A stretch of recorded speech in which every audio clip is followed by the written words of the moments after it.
Okay, we're recording the session.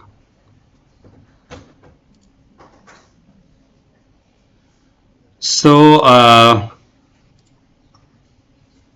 we have two resistors here. Let's instantiate. Sorry, go to virtual. So let's instantiate.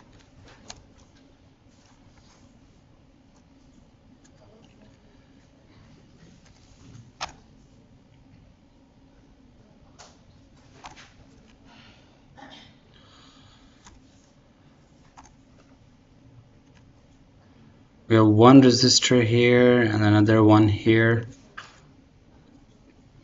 And we have two capacitors. So instantiate a capacitor.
All right, guys, here for the voltage, the voltage is having an amplitude of 40, okay? And as I said that we are dealing with the sinusoidal waves, there is no delay, but how will you take care of the delay? Patient. Yes. How do you put it again? The amplitude of the phase? Sorry? The amplitude of the phase. So we for this particular problem, here's the input source has 40 sine of 5t. That's the voltage. So we know it's a 40 amplitude, and from sine of 5t, from sine of omega t, we know omega is 5, and we'll find out the frequency. And this is important. Normally in our books, the frequency is defined as radians per second, but in Cadence, the frequency is defined as hertz. All right, this is also important. Please, when you do it, do the frequency in hertz. All right, so here we have omega is equal to 5 by 6.28 frequency. So the AC magnitude is 40. AC phase here goes the phase. If you need to convert, imagine if it was a cosine wave, then that was the phase. All right, we don't have that phase now.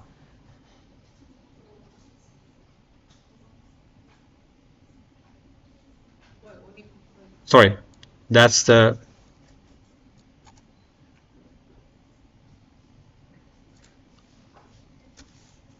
initial phase of the sinusoid. So what's the difference between amplitude and AC amplitude?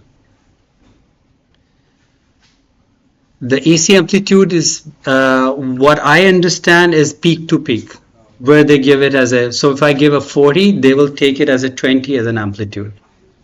And then it has a different frequency. And we are looking at the initial phase, not the phase which is an AC phase, but the initial phase of the sinusoid, because that's what we get from the books normally. We are not looking at the initial conditions and anything. We're just looking at the time of excitation of the circuit, which is defined by this phase. For this circuit, it's zero phase. Would this be the same for current source? Exactly same. For current source, we also have I sign. Okay, so for the current source, so that's kind of question. Yeah, when we have a sinusoidal current source, then we have to use the I sign instead of V sign. Similarly, we'll do the amplitude of the current and its phase delay. So we just fill the amplitude, the frequency in hertz, and the phase. Yeah, and for the frequency in hertz, you can always use the number instead of doing your calculations. Let Cadence do it. All right. So that's my 5 omega.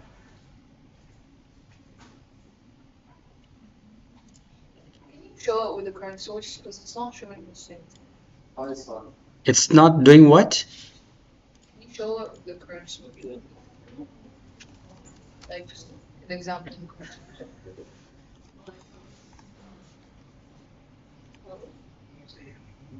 So that's the current source. Oh, okay. And then you can modify its properties.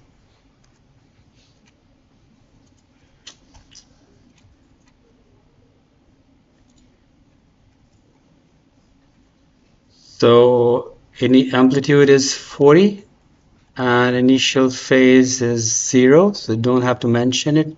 Frequencies 5 divided by 6.28 hertz.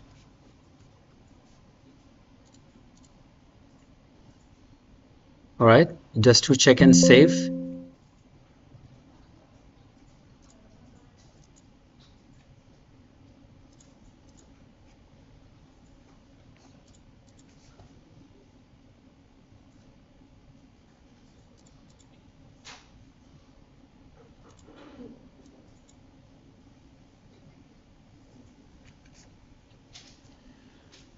All right, we are going to do the transient response to the system. All right.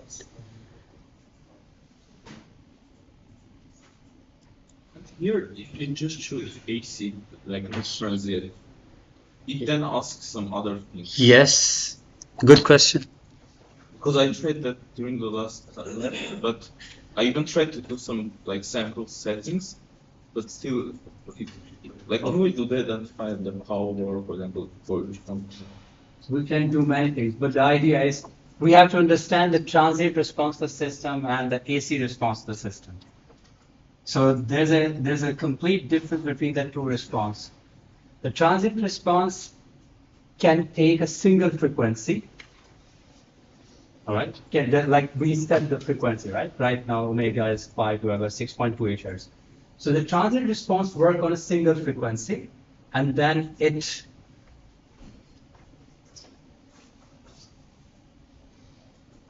simulates the system on that particular frequency, all right? And gives us the response, because changing the frequency will alter specifically when we have inductors and capacitors.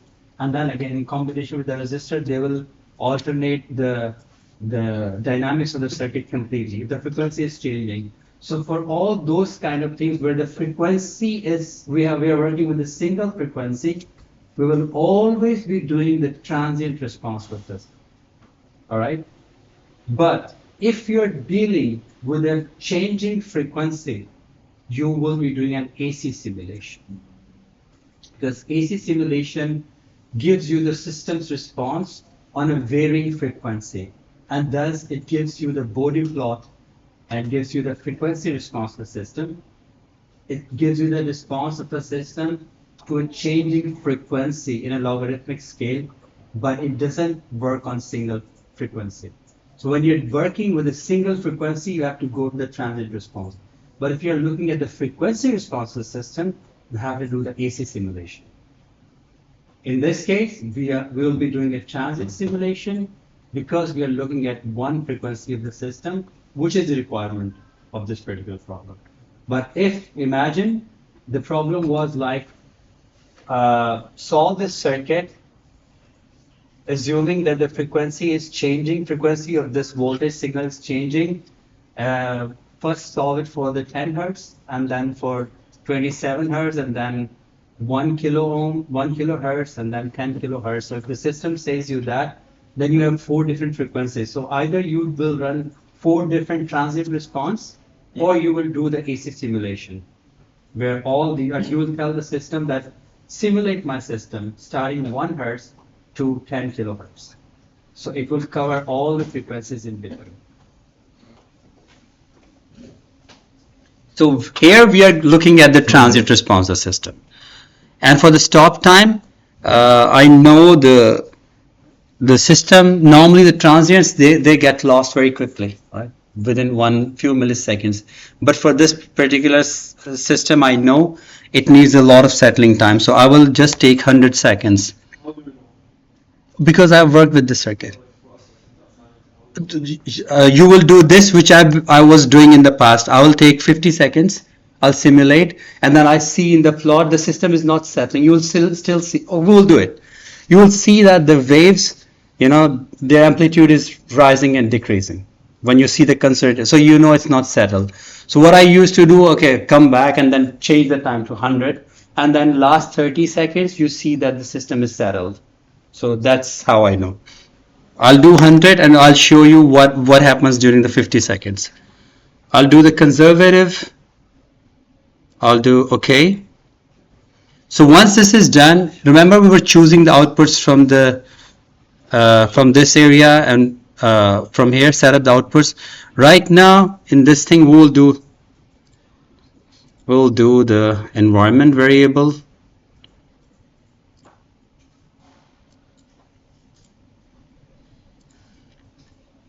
So we'll do the outputs. In the outputs, we'll go and save all. Sorry. Here we'll go to outputs and then save all. And from save all, so select signals and output to save. You say just all of them. Power signals, we don't need them, but we'll say all and then all. And then for the sub-circuit probe level, we'll use the level 3. Now, it's not particularly important sub-level 3, but I'll just explain. You don't need to always just use the sub-level 3. So probe level 3 means like how deeply you want to probe each and every signal. If you do sub-circuit level 1, it will only measure the voltages that you have defined in the labeling. We'll just, because it takes more time for the circuit to simulate. So if you say sub-circuit level 1, it's just going to probe the voltages at level 1, which you have named. For anything else like transient response, transient current, just calculate some raw values, but it won't lose any moment in doing that. If you do the sub-circuit level 2, it will do the transient currents plus the voltage labels that you have done. And if you do the circuit 3, it will try to do everything. It will use more precise method, will take more time to generate output, but it will do a very fine plot from everything.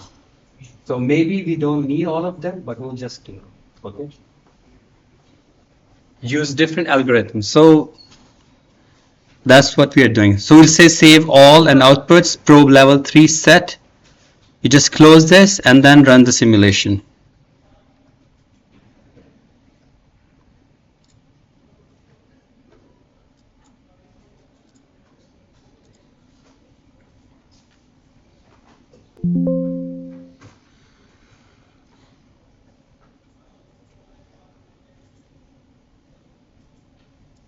Okay.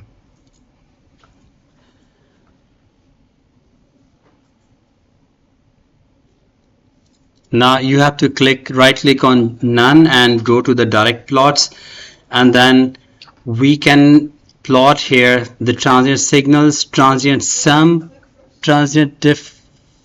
Where did I click? Right click. Yeah.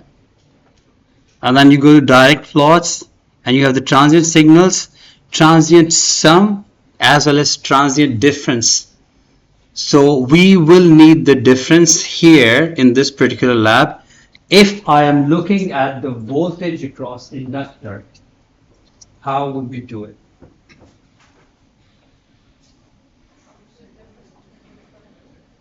The voltage. Finding difference. The difference needs to be. Sorry? The ground's gonna be there, so we cannot use the ground. So I cannot just mark the other side and say, oh, is it one would be. So it needs to be the difference of from one side to the other. That's correct. So we'll take the difference of the voltage between these two ends and the voltage towards the right of the loop. All right. When we take the difference of these two voltages, it will give us the particular voltage drop at the inductor. Just move it down to No. Move the ground there. yeah, because the change in similar Normally we don't change the ground. We always try to relate it to the power supply ground. So that's one unifying one common reference. And then we do all the techniques developed by the software to our advantage instead of keep on moving ground. Because moving that ground will now alter all the other voltages, etc. Right? So we just keep one loop, one reference point, which is normally defined by the power source. And then we do the other techniques to solve the problem.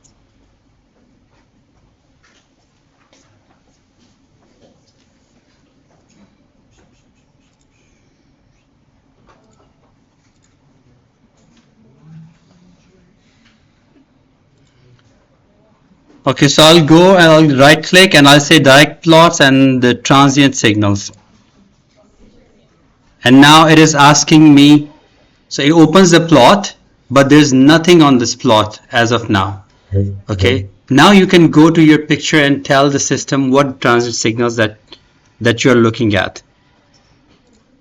So I'm looking at VS, I'm looking at the transient signal of VL, VRC. What are the currents?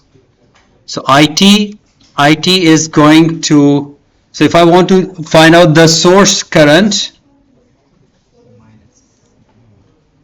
which one should I click? Bottom one. No, everybody's master.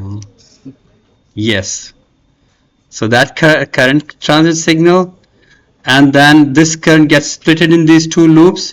So if I can find the current going to the resistor as well as going to this rest of the circuit. Okay, that's it. For now, let's just look at the plot window. I just hit the escape key now, and then, and where are they here? Sorry. So here are the plots. Now here comes that 50-second thing. If I was plotting this circuit for 50 seconds, this will happen. You see the magenta line still oscillating. So I know for this particular circuit, I need to simulate it. It's not settled yet. We are at 63 seconds already, but if you see, there are still the peaks rising and the smaller peaks. So I want to wait until it has completely settled down. Here still, you see top, down, top, down. You see top here and then down still. So that's why I know by these last few seconds it has settled now. All right, in this area it has settled.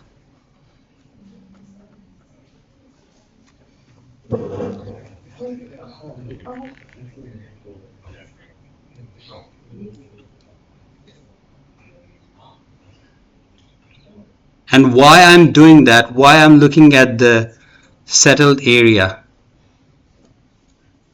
what's the point of doing that? So what do you go to do that? Like to zoom into one? Sorry? How do you zoom into one? What do you click to do? Just right click the mouse. So either you change this line here from the top slider, or if not, just right click the mouse at any particular area where you want to zoom in. For example, this area, I'll just right click here and this box starts appearing. Oh, so you guys aren't doing that? In the last year lab manual, I actually did that as part of instruction, that writes on how to manipulate the plots, zooming the plots, changing the color. What happened to the instructions? Sorry? They would have been very helpful for us. No. So I don't know. Why did I remove that? I thought, looking at it, I know I was wrong. I know. But that was part of the instructions for last year.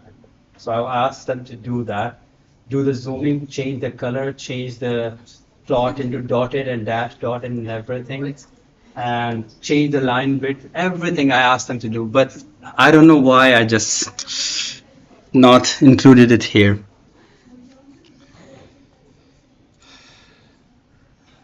So we are looking at the IT, you know, the IT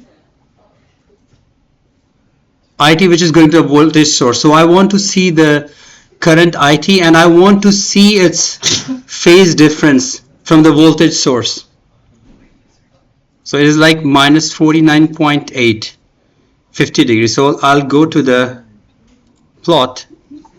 We have voltage source. I'll turn off this. I'll turn off this. All right.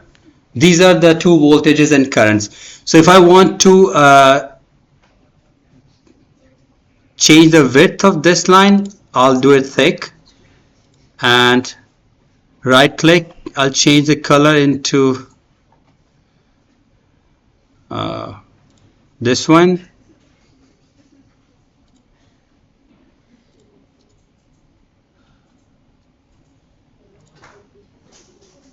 Okay. And I would like to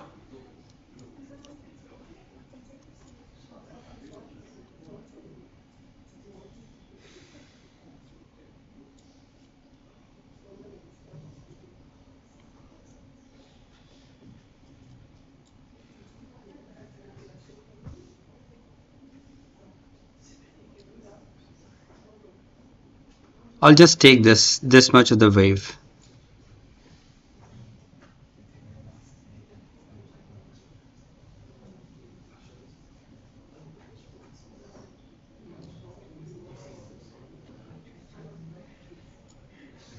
Okay, now if you see That green one is the voltage, and I is the sorry, the blue one is the current. So let me just take it to the point 0 where it starts.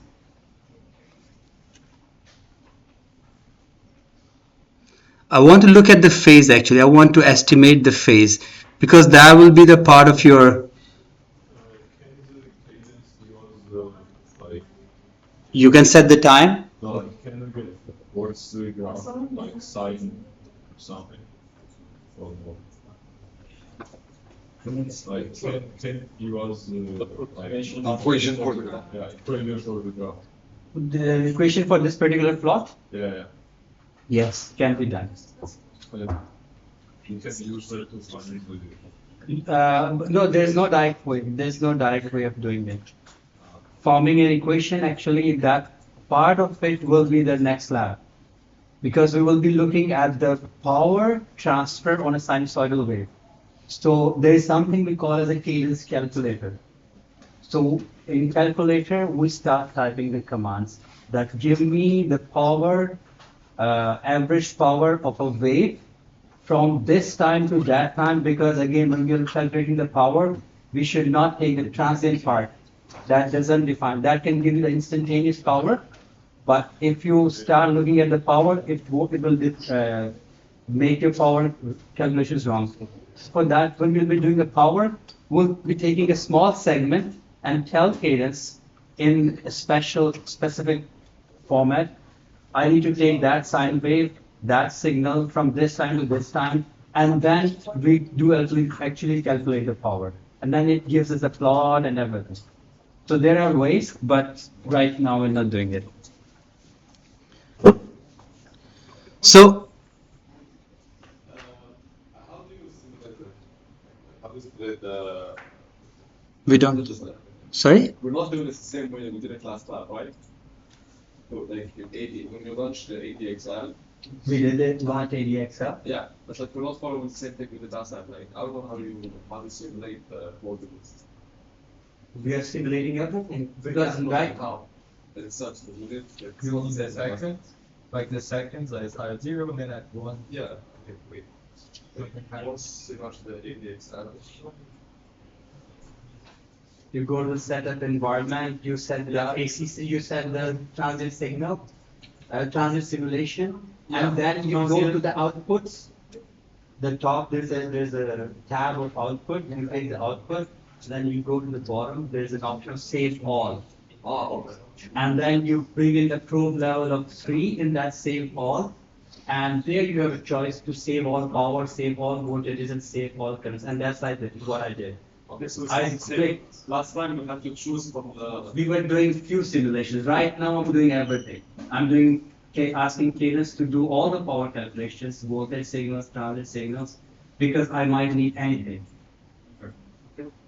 So it's a more advanced version, and it's part of requirement. I mean, you guys will only feel comfortable working on a software if you know everything else, everything about the software, how to do many different things. So now if you look at this, the green one is the voltage signal, all right? If you see that the green and the blue one, so it's 90 degree here, right? This is 90 degree, which is how many squares? 1, 2, 2.5 and half, almost 3 square. 3, if you see those squares, can you see the squares? Do you see this? A bit of them, yeah. The grid lines. Okay, I mean, if you don't want to focus on that, just leave it. Looking at this one, you know this is 90 degree, right? So this 90 degree is here. There must be a tool to measure the phase difference. There are tools, yes. Sorry. Time will be 90, and 90 will be reaching at the peak. Right? 2 pi, so this is 90 degree. So if you see that is 90 degree, and then if you look at the blue wave, it is not exactly in the half. It is somewhere a little bit ahead. So what I'm telling you that the phase difference in our problem is nearly 50 degrees. Okay, so the voltage and current are at a phase difference of 50 degrees. And if you can See, please look at this. This is important because you will be estimating the phase differences of your signals. So if you see the phase difference here, the phase difference here is nearly 50 degrees because I mean this is 90 degree in the middle and then in the half which is a little bit here should be 45 but it's a little bit ahead. So on estimation you know it's more than 45 degrees. Yeah. How do you get clear stop? So these are the source voltage and source current. All right. Solving the problem is an example from your book. It tells you after doing all the calculations that what is the current phase. Okay, it calculates in the problem, and tells us the current phase is delayed by minus 50. So the current phase is minus 50. And then I'm just here trying to tell you graphically that how we can see that. This is our voltage source. I just positioned it at 0 degree. And the blue one is the current. Now I want to see the current lagging behind by 50 degree. And we know it's lagging because the peak is rated, right? So when it's that, then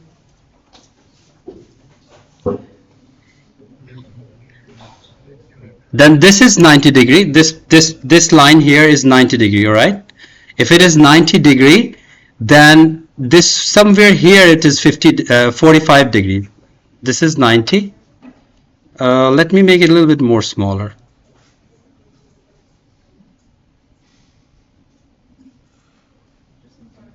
So we do it based on the squares, right?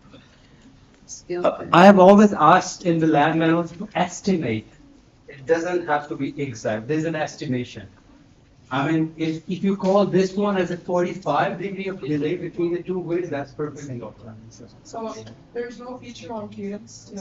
There are many features in Cadence. We can do many things on Cadence. Like you're asking, I know. But again, the problem here is to estimate. Because I mean, those are extra features. There are many features. Cadence is very good. It's industrial software. But I don't want to go and many things I actually don't know. I don't know myself. I don't know myself. So what I'm saying that if I take an estimate, actually this is not estimate. If you look at it, it's particularly that very much phase. Looking at the squares.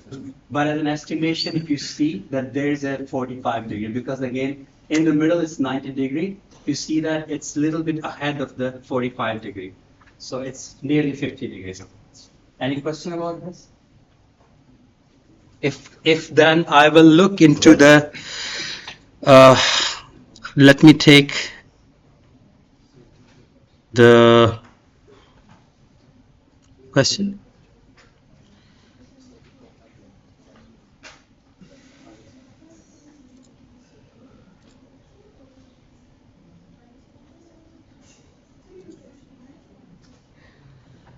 Now this is the voltage and current of in the resistor.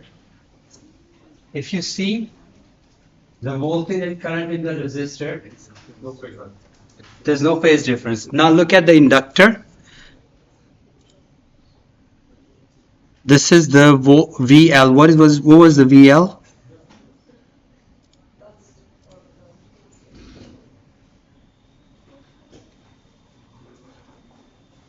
So we have the current of the capacitor, right? And we have the VS. What is capacitor and inductor? Plus 90, minus 90. Right. Sorry? It will be like in phase again. No. For the capacitor only. It will not be in the phase. The current will lead. If separately, yes. Yes, separate. We are looking at separately. I just want to tell you that the system, even if it's a sinusoidal wave, it takes care of all those things that we know. So what I'm taking voltage source, and I'm taking this one here.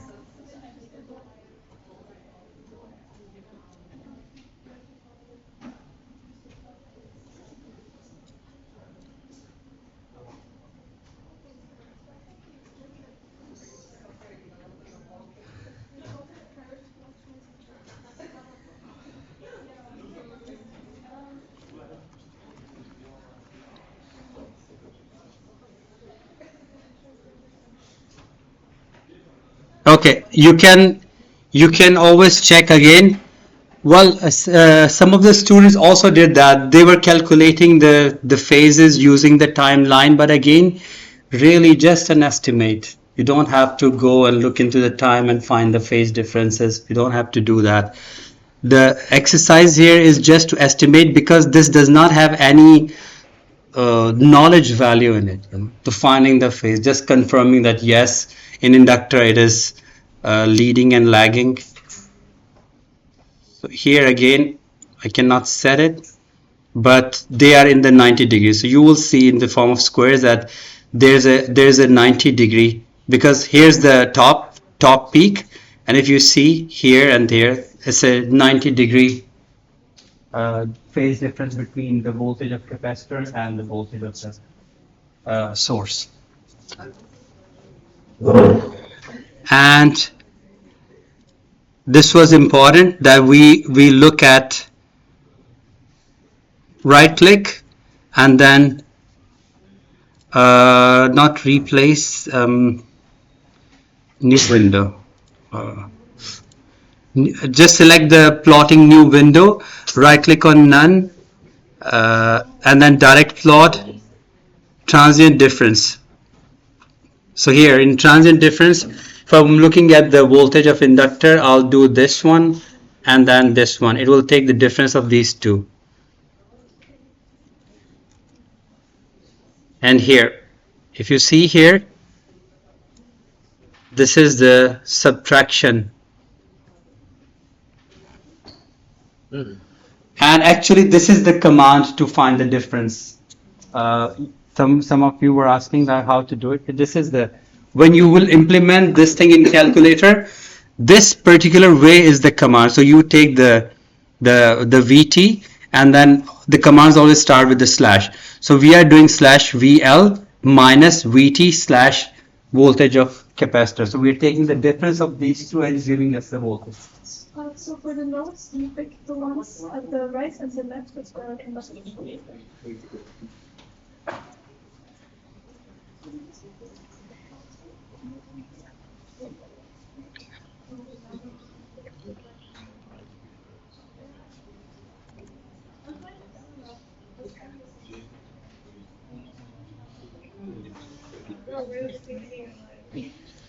So with this, What happens when we've chosen the probe level 3, we are actually able to find a very accurate transient signal with waveforms that are smooth. But if we would have not done that, there was a chance that we won't get very smooth waveforms, and that happens.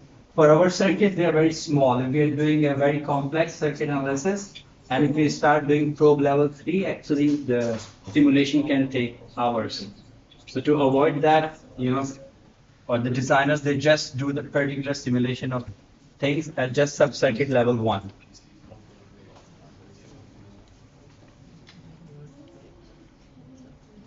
So now you have the plot window 1 and plot window 2. And how to? You can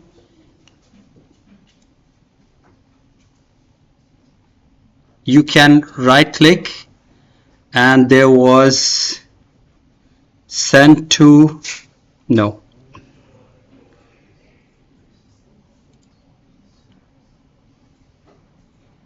I think there was a news, we do the sub window, and then in the sub window we do the plotting. So for example, if I have to look at we have the voltage here, and I have to look at the inductor current, then I will go here and again ADXL. So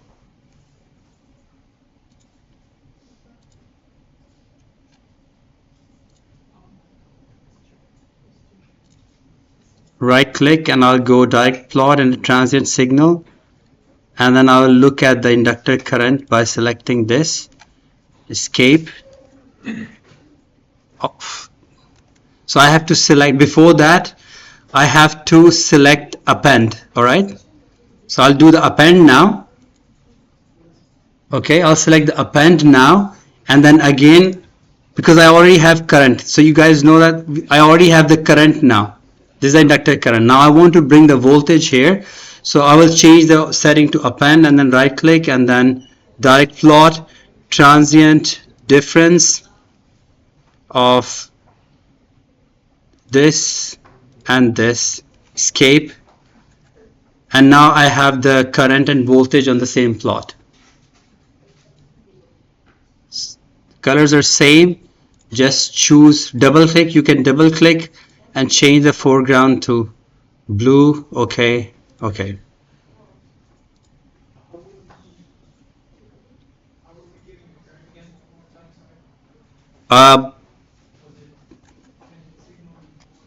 So for the current, again you go to ADXL and then you have to change the setting here. So you want to replace or append it to the previous plot. So if you have the previous plot where there's current, you can just append the new signal by right clicking. For example, I go to the transient signal and just I will append the source voltage also into the same plot. So I'll just click VS and escape, and now the same plot where there were two values now has the third value because I appended. So I can use a new window, replace or append in the plot. No? Again? Got it? And again, as I said, you can just change the properties of the plot, right click and then width, whatever you want, extra thick. And then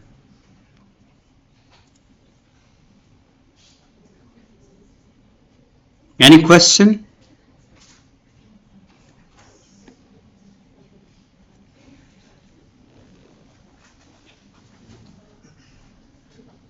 Okay.